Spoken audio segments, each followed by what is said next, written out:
Salut tout le monde, c'est encore Duclair avec vous. Nous allons voir aujourd'hui dans le cadre du cours dans H4 la cotation de l'intérieur de notre structure. Le principe est le même. Nous partons, n'est-ce pas, dans la colonne gauche de notre machine. Nous voyons la commande de cotation qui est là dans la documentation. Nous double-cliquons sur ça et puis nous pouvons paramétrer, n'est-ce pas, selon notre convenance en prenant, n'est-ce pas, la méthode de cotation linéaire. On met des paramètres qui nous conviennent là et puis on valide tout simplement si le paramétrage est bon. On vient là en touchant, n'est-ce pas, le mur avec, n'est-ce pas, la souris. Ça nous présente, ça nous met le mur en surbrillance pour nous témoigner que ça va, n'est-ce pas, prendre les deux côtés du mur. On clique tout simplement comme ça, on évolue. On clique comme ça, on évolue. Et comme ça on évolue en cliquant une fois parce que le mur était en surbrillance. Ça prend les deux côtés du mur. On double-clique dans l'espace et puis on dirige notre cotation jusqu'à où on veut. On peut aussi, n'est-ce pas, échapper, sélectionner la ligne de code pour déplacer et positionner, n'est-ce pas, selon notre convenance. Voilà la ligne de code, n'est-ce pas, à l'intérieur de notre structure. Et puis maintenant, il est question par la suite de côté, n'est-ce pas, en termes de surface. Pour la cotation, n'est-ce pas, des surfaces, nous partons, n'est-ce pas, sur la commande hachure là.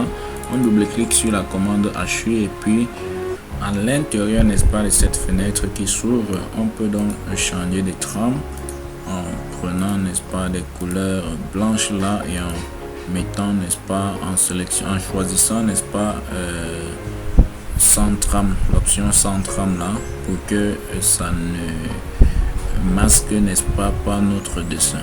Et puis on coche, n'est-ce pas, l'option afficher la surface. En cochant cette option là, ça va tout simplement nous afficher la surface et puis on valide comme ça.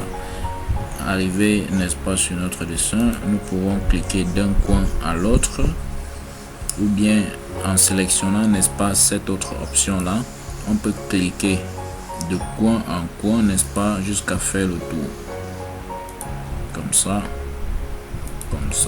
en revenant sur le premier coin, ça boucle et puis ça nous positionne un marteau là où nous cliquons, c'est où la surface va apparaître. Voilà donc une surface de 9,15 mètres carrés que nous venons donc de côté. Et puis on peut prendre l'autre option que voici. Et pour côté, n'est-ce pas, notre salle à manger qui est là. On clique donc rien que sur un coin et on cherche un autre coin du bâtiment. On clique et on vient positionner notre ligne de code là. Et puis s'il y avait un objet, ça sera resté masqué et c'est à nous donc de sélectionner et de déplacer. Voilà notre code de surface qui est ressorti là de 14,73. On peut donc sélectionner et positionner où nous voulons. On peut aussi coter notre cuisine avec la même méthode en sélectionnant donc de bout en bout. On balaye donc jusqu'ici et puis on positionne quelque part là notre code et on va donc constater que en balayant avec cette option, ça a pris jusqu'à l'extérieur de la cuisine. Voilà notre ligne là qui continue et puis on doit tout simplement délimiter cela. Si on sélectionne, n'est-ce pas, et puis on prend cette option, ça nous permet de créer les nœuds via lesquels on peut donc tout simplement essayer de limiter notre cotation.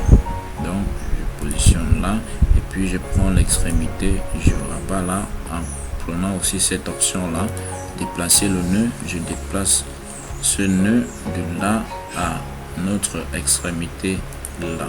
Donc ça délimite donc notre cuisine tout naturellement et puis voilà la cotation qui ressort là et puis on peut déplacer et positionner selon notre convenance. C'est tout pour ce qui est de la cotation de l'intérieur, n'est-ce pas, de notre structure. Nous vous donnons rendez-vous très prochainement pour des prochaines vidéos concernant, n'est-ce pas, la suite du cours dans H4. Merci d'avoir visionné et à très bientôt.